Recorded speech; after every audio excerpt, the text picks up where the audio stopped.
You're going to think I am completely crazy, but I'm about to give you something that will permanently change your life for the better.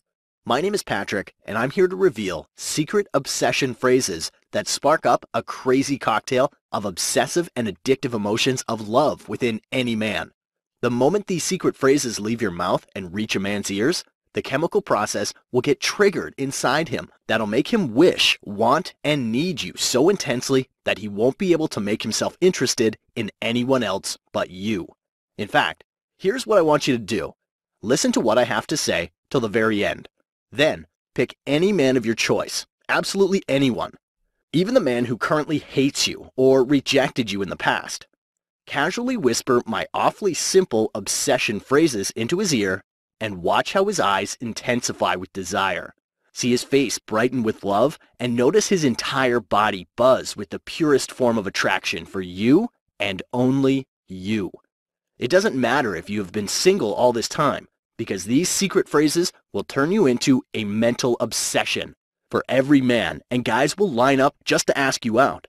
You can even use these secret phrases on your cold and unemotional husband or boyfriend, and watch as he instinctively feels such unconditional love for you that he could kiss you 1,000 times and still not be satisfied.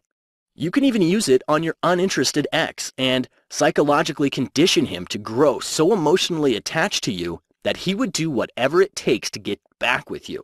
Heck, you can even use this on that commitment-phobic player and make him go so blind with love that he'll eagerly wish to walk you down the aisle and make you his forever.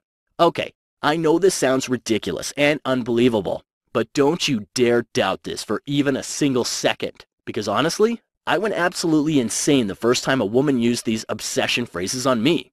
Here's the story, and it starts with an embarrassing confession. I've been a player for most of my adult life. I won't go into all the graphic and shocking details, but dating and seducing women wasn't just a hobby for me. It was a passion.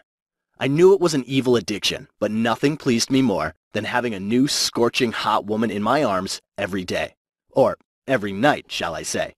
I had such a huge and enormous buffet of women to choose from that I had pledged to stay single for life and never thought any woman was worthy enough to make me settle down or commit. But that all changed when I had the most alarming and amusing conversation of my life. I'll never forget that cold evening. My friend hosted a small party to celebrate his job promotion and invited a bunch of his close friends. I got there early and shamelessly started flirting with random women when suddenly I felt like I was being watched. I turned around and saw this woman at the far corner of the room, staring at me with such penetrating intensity that it made me a little uncomfortable. I thought about approaching her, but quickly changed my mind because she didn't have that curvy figure, graceful long legs, or a tempting face that I always looked for. I mentally rejected her and removed her from my list of possibilities for that evening. But just as I started to walk away, I heard a mysterious voice. "Hi, I'm Kelsey." I turned around, and this woman was standing right next to me as she continued to stare at me with her chocolate brown eyes. "Oh, hi, I'm Patrick," I said, with slight reluctance. But then, with a welcoming smile, she whispered something so magical into my ear that I couldn't help but be taken on a journey with her. The more she talked, the more intrigued I felt. Minutes turned into hours, and I couldn't take my eyes away from her, not even for a minute. I spent the rest of the night wrapped up in her words, and although she appeared almost ordinary at first, now I started liking everything about her. I loved the way she smiled. I loved seeing the sparkle in her eyes, and hearing her talk was like hearing a sweet song I could listen to forever and ever. Then, as the night came to an end, I reluctantly wished her goodbye and creepily hugged her so tight that she almost lost her balance for a minute.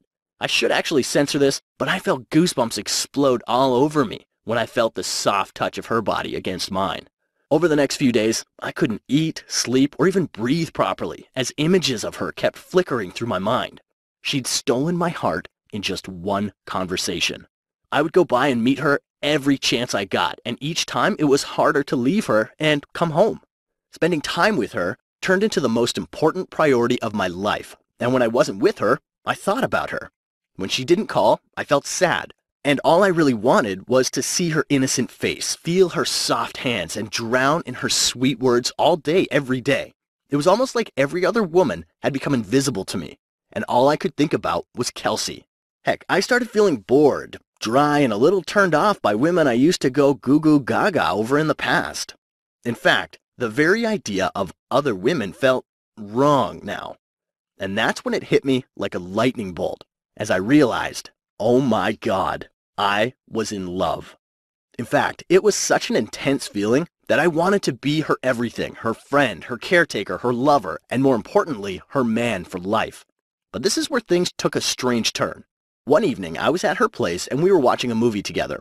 As the movie progressed, she cuddled up next to me and rested her head on my shoulder. Just having her by my side in that moment felt so warm, so wonderful, and so right that I just couldn't hold it inside me anymore. In a crazy rush of emotions, I said, "I've been wanting to say this to you, but never found the perfect moment. You mean everything to me, and I love you more than words could ever say." I saw her expression change from happy to sad, and tears started to roll down her pale, heart-shaped face. "What's wrong?" I asked. "I need to tell you something, but you're going to hate me for it."